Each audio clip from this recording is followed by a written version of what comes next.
Hi, good morning. Today's video is all about paperwork and how not to get caught out with legislation and paperwork that's coming into force for residential landlords. Having owned a variety of types of properties from HMOs to residential and commercial, I think it's important to showcase that the paperwork is really important especially if you're just setting out to buy a property at the moment. Paperwork, you can't get away from it, and it has to be done. It's legally enforceable in some cases. There are 6 or 7 things as a residential landlord that you've got to do really, and they're enforceable, and if not, you do get a hefty fine. And the one I wanted to talk to you about was EPCs. Obviously, as we all, when we buy a house for ourselves, we look at the energy performance certificate, and it gives us lots of ideas about the house that we're buying, how well insulated it is, and what it might need in terms of making it a bit more efficient. And the overall rating of an EPC is then given to that property, and then you can make up your mind whether you purchase or not, or are willing to undertake all the work that needs to be done. With a residential property, anything at the moment falling below an E from April 23 will be enforceable, i.e. landlords will have to get the property up to an E level standard or face a fine face a fine of £200 per property. After April 23, a further enforcement is going to be put in place. April 25, any properties falling below C will have to meet that strict criteria, or again, you force enforcement.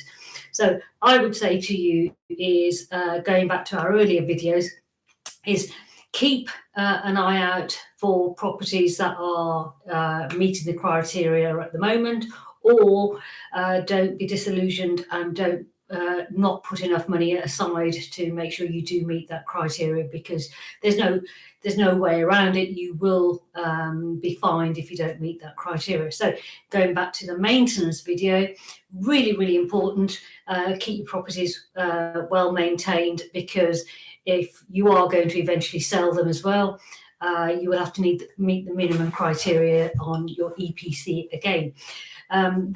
This also reinforces having a relationship with an estate agent, because estate agents do offer those services where they will carry out an EPC for you. And if you're a keen investor and a landlord, they'll have your details, and they'll be able to sort of contact you and say, we've got a property that's come up on the market, and it's with a landlord, it's currently let, it meets the criteria, do you want it? So offline sales again reinforces the relationship you have with your estate agent, and the estate agent will obviously always know an EPC surveyor as well.